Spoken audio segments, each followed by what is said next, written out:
Le Grand Matin Sud Radio, 7h-9h, Patrick Roger. Il est 7h13. Comment revivre dans des maisons, des logements touchés par les tremblements de terre en Charente-Maritime de la semaine dernière? Nous sommes avec Henri, qui est habitant de la Laigne, là où les dégâts ont été les plus ressentis, l'épicentre de la secousse.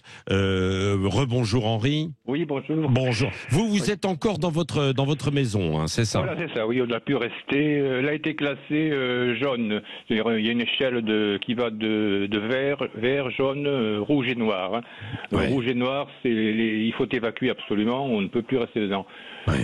Vert, évidemment, il n'y a aucun dégât. Et jaune, il y a quelques fissures. Moi, j'ai quelques fissures sur une pièce, c'est le salon salle à manger. Ouais. Des fissures qui sont élargies, qui ne présentent pas un danger immédiat, Ouais. mais il faut absolument ne pas rester dans la pièce. Ah oui. Mais alors, vous allez devoir faire des travaux. Qu'est-ce que vous ont dit déjà oui, Vous avez eu des visites de spécialistes ou des assurances? À part les pompiers, non, les pompiers qui Oui. sont dédiés à l'État.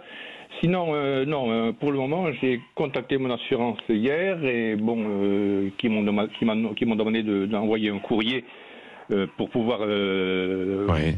déclencher le dossier. Ouais. Et puis on est dans l'attente. Là, forcément, pour le moment, c'est Ouais. une attente assez longue, assez difficile à vivre. Parce que, Bon, vous c'était une maison récente ou une ancienne maison? Non, c'est une maison récente des années Voilà. 80, donc apparemment elle a été bien construite. Ouais. Et là, je salue le constructeur qui n'a pas triché sur... Ah oui, sur les matériaux. Non mais c'est là évidemment qu'on se dit, Voilà. tiens, on a peut-être bien fait de mettre quelques petits euros en plus Voilà, c'est pour ça, solidifier oui, la maison. Oui, oui, c'est ça. Ouais. Oui, c'est ça. Oui, parce que il y en a qui ont des mauvaises surprises. Ouais. Quand les maisons sont mal construites. Ouais. Mais bon, dans l'ensemble, j'ai fait le tour du village. Toutes les maisons neuves, récentes, n'ont pas beaucoup souffert. Hein. Quelques petites fissures. Le problème, c'est toutes les maisons anciennes, toutes Ouais. celles qui ont plus d'une centaine d'années, voire même plus, Ouais. qui sont construites avec des pierres, enfin du mortier, donc sans pratiquement fondation. Est-ce qu'il y a beaucoup de personnes alors qui doivent évacuer leur maison et Oui, où oui, il y en vont-ils a. être relogés? Parce que Christophe Béchu en a parlé Voilà. hier soir, hein, donc, Oui, de ce relogement. il est venu dans le village. Ouais. Il y a beaucoup de gens qui ont dû partir de chez eux, immédiatement d'ailleurs, dès vendredi soir, hein, sans pouvoir y revenir. Nous sommes partis chez notre fille qui a pu nous loger, à quelques dizaines de kilomètres. Ouais. Mais on est revenu dès le samedi matin, hein, pour faire les déclarations en mairie, pour se faire recenser. Mais il y en a certains qui n'ont pas pu revenir et le problème, c'est surtout les personnes âgées qui quittaient leur logement. Pour certains sont là depuis 50 ou 60 ans. Il a été très difficile d'ailleurs de les évacuer. Ouais. Elles ne voulaient pas partir de chez elles. Hein. Ouais. Donc dans des maisons qui risquaient de s'effondrer à tout moment, puisqu'il y avait des répliques qui étaient annoncées. Hein. Ouais, ouais. Donc, Et il y a eu d'ailleurs un peu de répliques ou pas? Est-ce que vous les avez oui, ressenties? il y a eu deux répliques. Il y a eu une qui est arrivée. Bon, elle était annoncée 1 heure après la première. Ouais.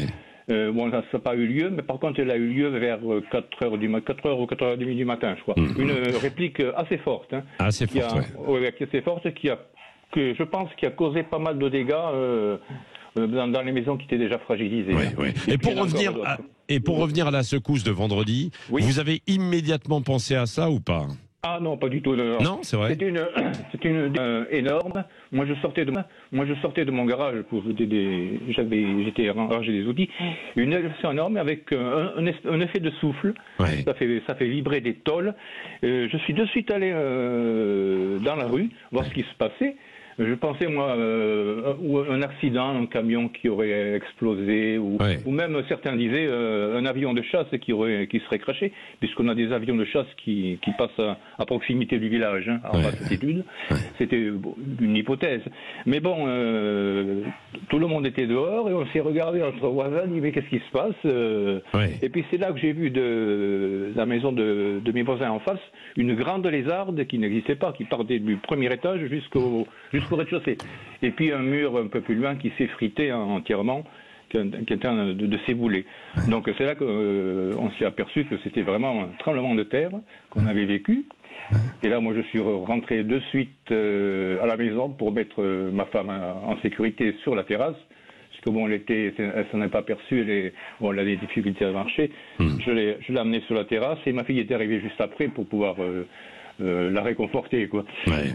Oui, parce qu'il y a quand même un petit choc, évidemment, même si c'est passé, oui, bien sûr. Oui. Merci, Henri, d'avoir été avec nous en ligne ce matin sur Sud Radio pour nous raconter ça, parce que, évidemment, une fois que c'est passé, ce tremblement de terre, et puis il y a aussi toutes les conséquences, hein, comment revivre dans les maisons, les logements. Vous, c'est moins touché, contrairement à d'autres, mais malgré tout, il faut quand même aussi être extrêmement vigilant pour la suite et puis réparer quand il le faut. Merci d'avoir été avec nous en direct ce matin sur Sud Radio.